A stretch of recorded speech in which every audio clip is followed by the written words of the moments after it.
Chua, Governor Uzodinma Ayade orders depart Nigeria today.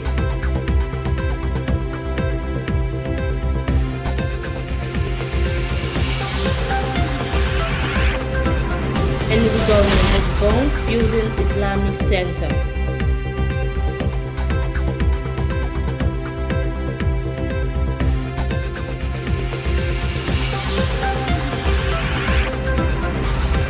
Reps asked NAFDAC to arrest people using paracetamol to cook meat.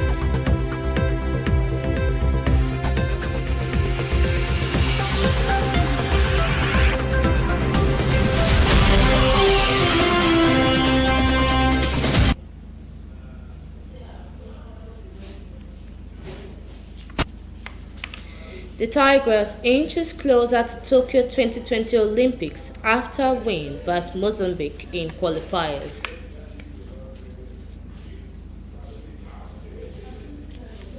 Good morning and welcome to MCL News. I am Amanda Kalu. Now the details of the news. President Muhammadu Buhari will depart Abuja today being Friday to attend the 33rd ordinary session of Heads of State and Government of the African Union in Addis Ababa, Ethiopia. President Buhari will join leaders from the 55 member countries of the African Union to participate in the summit with the team, silencing the guns, creating conducive conditions for Africa's development. His spokesman Garba Shehu says that the President will attend the 29th Forum of Heads of State and Government of Participating States of the African Peer Review Mechanism and 27th Session of New Partnership for Africa's Development Heads of State and Government Orientation Committee. The meetings will precede the 33rd ordinary session of the Assembly on Thursday. In Nigeria's capacity as a member of the AU Peace and Security Council, President Buhari will participate in the high-level meeting of the Peace and Security Council on the situation in the Sahel and Libya and high-level ad hoc committee in South Sudan. On the margins of the summit, the President will deliver a keynote address at a high-level side event on Stop the War on Children, Dividend of Silencing the Guns. The event is co-sponsored by the governments of Nigeria, Uganda and Norway and Save the Children International. President Buhari and the Nigerian delegation will also participate in other high-level side events in furtherance of Nigeria's national, regional and international goals, priorities and aspirations, namely peace and security, counter-terrorism and violent extremism, economic development, asset recovery and fight against corruption. The President will also hold bilateral meetings with several world leaders on the margins of the summit. At the end of the AU summit on February 10th, the Nigerian President will commence a state visit to Ethiopia on February 11th at the invitation of the Ethiopian Prime Minister, Dr. Abiy Ahmed. The visit is aimed at strengthening bilateral ties between Nigeria and Ethiopia and reinforcing cooperation in key areas of mutual interest between the two countries. Before returning to Abuja, President Buhari will also interact with the Nigerian community in Ethiopia. The President will be accompanied by Governor Uzodinma of Imo State, Governor Ben Ayade of Cross River State, Senator Adamu Mohammed Bokochowa, Chairman Senate Committee on Foreign Affairs, and Honorable Yusuf Baba, Chairman House Committee on Foreign Affairs, including Minister of Foreign Affairs Jeffrey Onyama, among other ministers and government officials. President Buhari is expected back in Abuja on Wednesday, February 12th, 2020. The Independent National Electoral Commission on Thursday registered 74 political parties as preparations for the 2023 general elections gather momentum. With the new decision, Nigeria now has 18 political parties as revealed by the INEC chairman, Professor Mahmood Yakubu, at a press conference in Abuja. Successful parties are Accord Party, Action Alliance, African Action Congress, African Democratic Congress, All Progressives Congress, All Progressives Grand Alliance, and Allied People's Movement. Others are Labour Party, New Nigeria People's Party, National Rescue Movement, People's Democratic Party, People's Redemption Party, Social Democratic Party, Young Progressives Party, and Zenith Labour Party. According to him, 75 parties didn't satisfy the requirement, but one went to court. Mahmoud also said the Boot Party, which registered after 2019, will continue to exist. The INEC chairman, Professor Mahmoud, stated that Nigeria now has 18 political parties.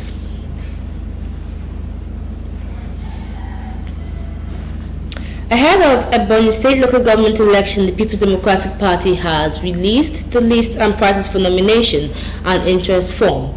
According to the chairman of Ebonyi State People's Democratic Party, Mr. Onyekachi Wilbonyi, the prices are according to the party guideline for the April election. HK Kelly has the details. The party said the decision was in accordance with its guideline for conducting primaries for 2020 local government election in Ebonyi State. The party pegs its chairmanship nomination and expression of interest form at 1 million naira and 200,000 naira respectively, making it a total of 1.2 million naira, while that of vice chairman is 1 million naira and 100,000 naira, making it a total of 1.1 million naira. Others are ward councillors, 100,000 naira and 50,000 naira. Delegates and ad hoc delegates are to pay 10,000 naira respectively. However, while some persons are of the opinion that the forms are expensive, the incumbent chairman of our local government area, Mr. Clement Omekamaya Oda, has picked his own form at the party secretariat. Addressing journalists, the chairman maintained that his way run is as a result of yearnings of his people to go for second tenure. Continue in the lane that we are. We see ourselves as chief servants. I'm a chief servant of the people, with my vice chairman and secretary, and my councillors, my principal officers, my supervisors, my coordinators, and all the appointees. We see ourselves as servants of the people. We don't see elected position as an opportunity to work for ourselves, but as an opportunity to work for the people. We run an open door policy. We believe in the people, we sympathize with the people, we empathize with the people, we work for the people. While reacting about some political crises in his local government, the chairman said that there are no political crises and promised to run inclusive and open door government if re-elected.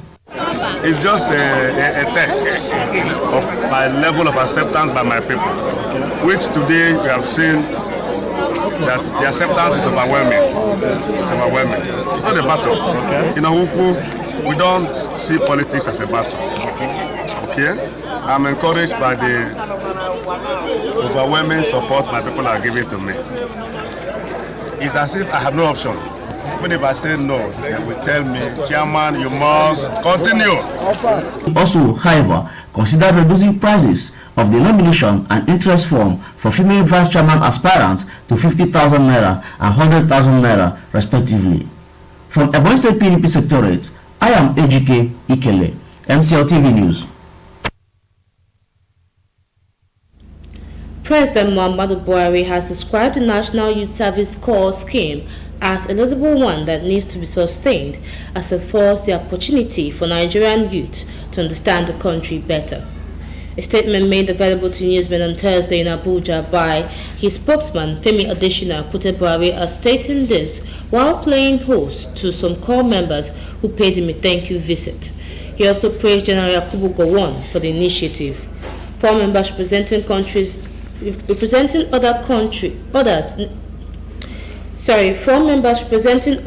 countrywide came to convey their deepest gratitude to the President over the recent increase in their monthly allowances from 19,800 naira to 30,000 naira.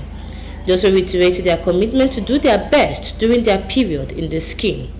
The NYSC members were led to the State House by the Minister of Youth and Sports Development, Sunday Dari, and the Director General of the scheme, Brigadier General Ibrahim Shehu.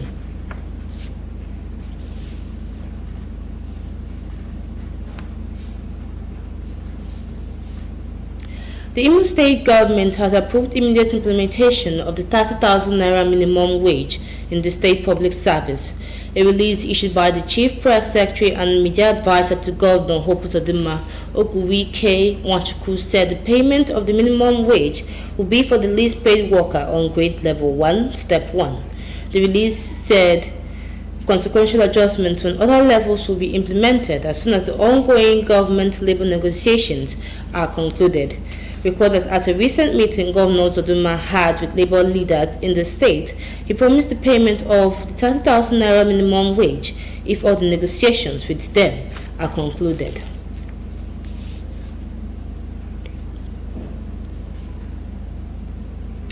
The Enugu state government has debunked reports on social media alleging that it is constructing an Islamic center in Owani, Enugu.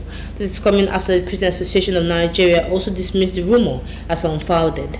In a statement by the Commissioner for Information, Nnayelugo Chide Aro, the state government described the allegation as unfortunate, malicious, wicked and false, stating that there is no truth in the said story. The Information Commissioner added that the story is only aimed at distracting the state government from its widely acclaimed determination to deliver massive infrastructure development and good governance to the people of Enugu State. Aro also pointed out that the state government, in keeping with its commitment to open and transparent governance, always abides by strict rules, by strict due process in the approval of any government project and expenditure. He said the people of the state are briefed regularly on projects the state government approved for execution, as well as the financial value of such projects, such as the recent approval for the construction of a modern Christian worship center in the government house in Enugu, the first of its kind since the creation of the old Anambra state. While calling on the public to disregard the false allegation, the Commissioner maintained that the state government will continue to do all within its powers to ensure positive development in the state and encourage harmonious coexistence of all residents.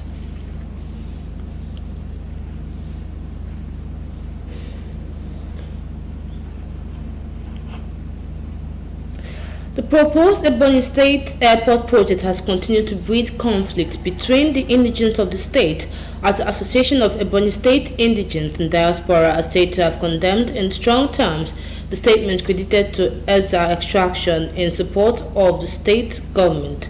The group fronted the Ezza indigents under the auspices of Ezza is the Kuna stakeholders for threatening the peasant farmers whose ancestral lands had been forcefully acquired by the Ebonyi State government for the airport project without compensating and resettling them. The Kuna stakeholders had, in the state communique late January, passed a vote of confidence on the state government for forcefully taking over the ancestral land of the peasant farmers for the controversial airport project. However, reacting to the communique in a statement issued in Abuja by AESID spokesman, Ambassador Pascal Oluchukwu, the association described the intervention by the Kuna stakeholders as sycophantic.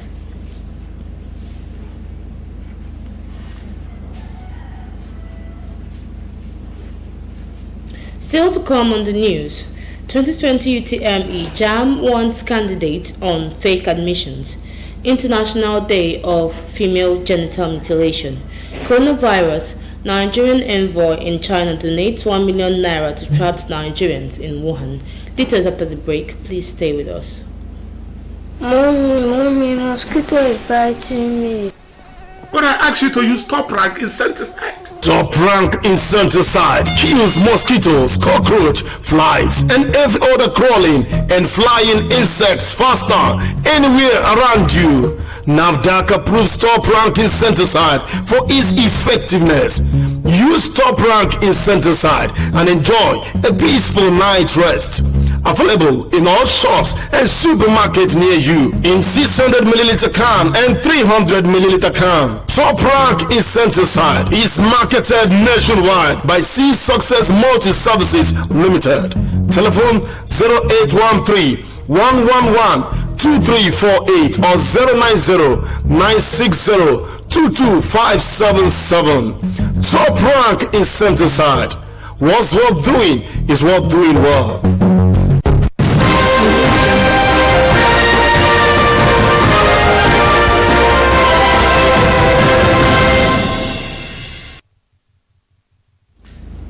You're welcome back. The House of Representatives has urged the National Agency for Food and Drug Administration and Control to arrest and prosecute people using paracetamol to cook meat and others using bleach to process cassava. The House reached a resolution following the consideration of a motion on matter of urgent importance moved by Dozier Wankwo on Thursday.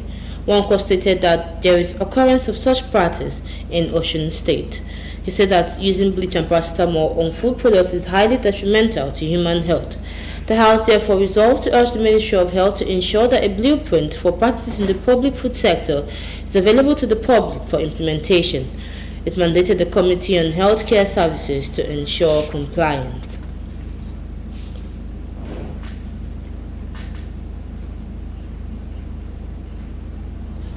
The Joint Admissions and Matriculation Board has issued a warning to candidates over admission letter. The board warned the students against accepting any offer of admission not on its letter-headed paper and on the Central Admissions Processing System. JAM's head Media and Information, Dr. Fabian Benjamin, said this in a statement on Thursday in Lagos. Benjamin said that any candidate who engaged in it did so at his or her own risk. He added that acceptance of admissions outside the legal process would jeopardize their participation in the mandatory National Youth Service Corps mobilization exercise. He warned that acceptance of such illegal admission letter will also hinder their chances for any job placement that will require the certification.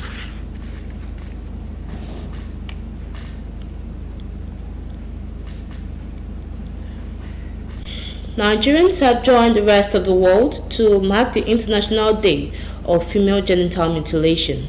The event is held on the 6th of February annually. The theme of this year's event is Unleashing Youth Power. MCL News takes a look at the implications of genital mutilation. The report. In 2012, the United Nations General Assembly designated February 6th as the International Day of Zero Tolerance of Female Genital Mutilation, with the aim to amplify and direct the efforts on the elimination of this process.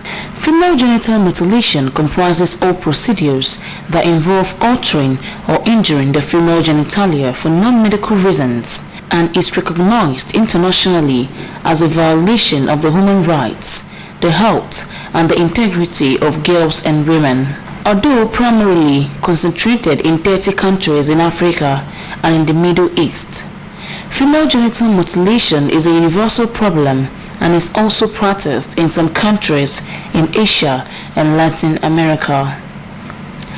Girls who undergo female genital mutilation face short-term complications such as severe pain, shock, excessive bleeding, infection, and difficulty in passing urine, as well as long-term consequences for their sexual and reproductive health and mental health. Respondents who spoke to MCL News spoke on the day and its implications. This is, I call it a long-time coach. It's come to be with us, mostly in Africa and some other parts of the world. So the world put today, 6th of February, as a day to create awareness on the dangers of this act, and the aim is to help eradicate it because it causes more harm. Actually, there's nothing good about it. It has a lot of harm on the victim, and as I always say, when anything harms a woman, it harms the entire society.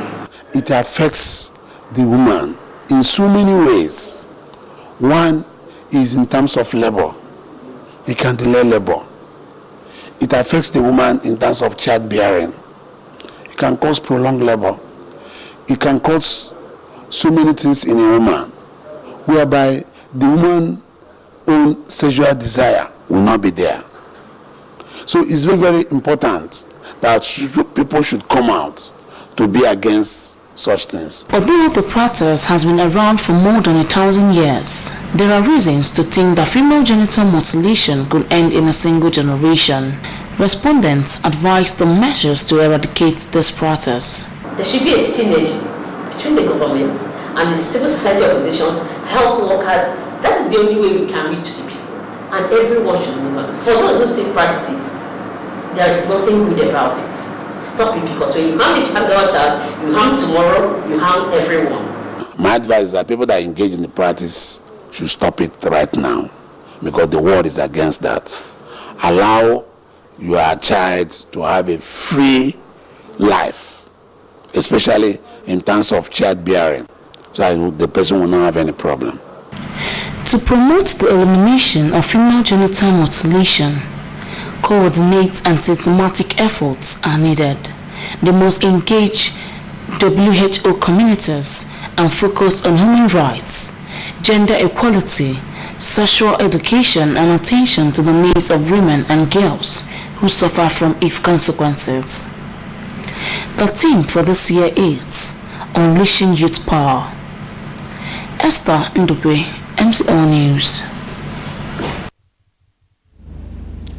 The Nigerian ambassador to China, Ahmad Jida, has made a personal donation of 1 million naira to Nigerian students and their compatriots trapped in Wuhan and Xi'an, China. He said the money is to assist them in addressing some urgent requirement. This is coming 24 hours after the Nigerian Students Association in Wuhan raised their alarm that their lives are in danger and asked the federal government to carry out an urgent evacuation of the city Nigerians in the beleaguered city. The ambassador, in a brief statement on Thursday, said the embassy is communicating with relevant authorities in Nigeria to address their concerns in the midst of the current outbreak of coronavirus in China.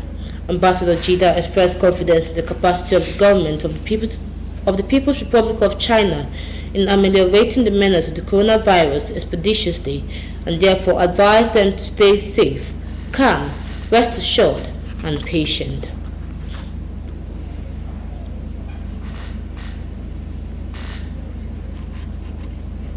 On sports, Nigeria's women's national basketball team, the Tigers, took a big step towards qualifying for the Tokyo 2020 Olympics after recording 85-51 points victory against Mozambique in the qualifiers in Serbia on Thursday. On the night that all the 12 players on the roster scored at least 2 points, Promise Amokamara led the team with 14 points, 5 rebounds, 5 steals, and 3 assists. Rebound queen Evelyn Akator picked up 7 and scored 9 points.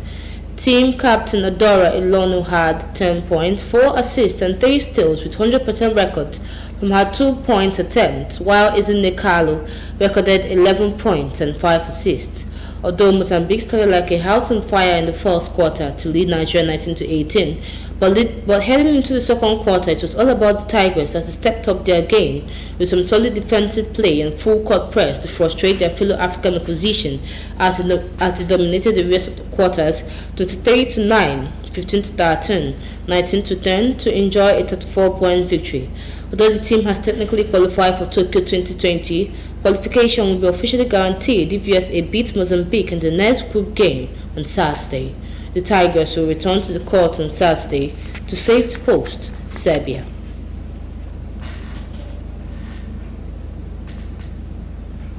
That's the news package this morning, but before we sign out, a recap of our major stories. President Muhammadu Buhari will depart Abuja today, being Friday, to attend the 33rd ordinary session of Heads of State and Government of the African Union in Addis Ababa, Ethiopia. The Enugu State government has debunked reports on social media alleging that it is constructing an Islamic center in Owani, Enugu.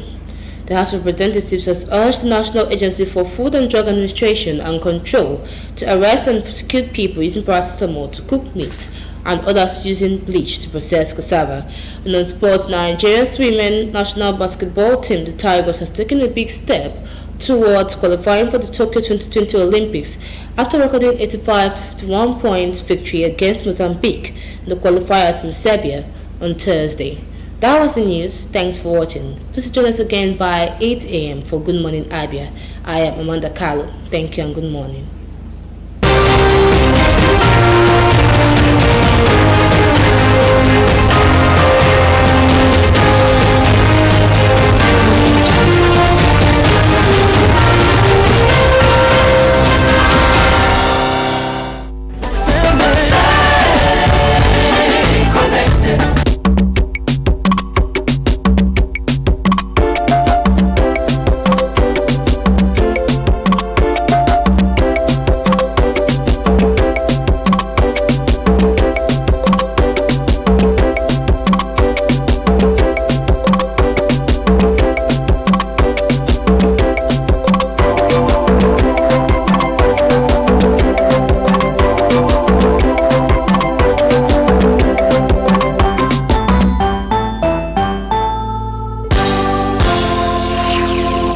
MCL, the world in your home.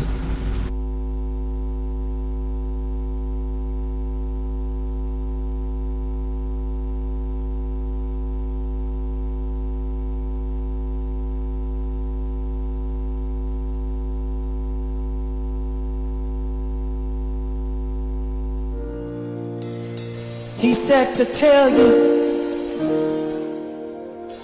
every word that I spoke in your ears every promise that I gave you.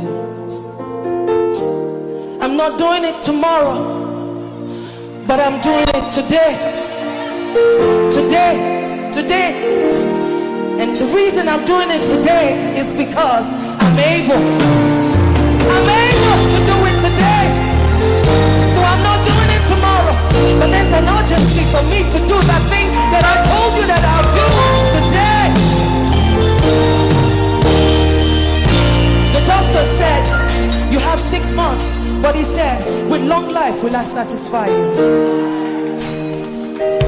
You've been sporting with a friend, but he said, I'll give you houses that you did not build.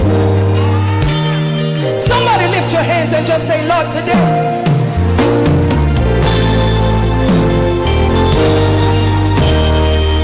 and with that assurance and confidence, I can boldly sing.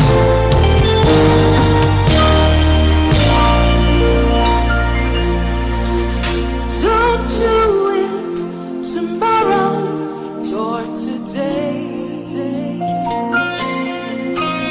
Don't do it tomorrow, Lord, today.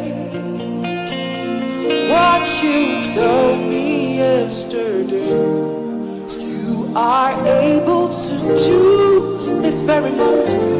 Don't do it tomorrow, Lord, today. Somebody just look at him.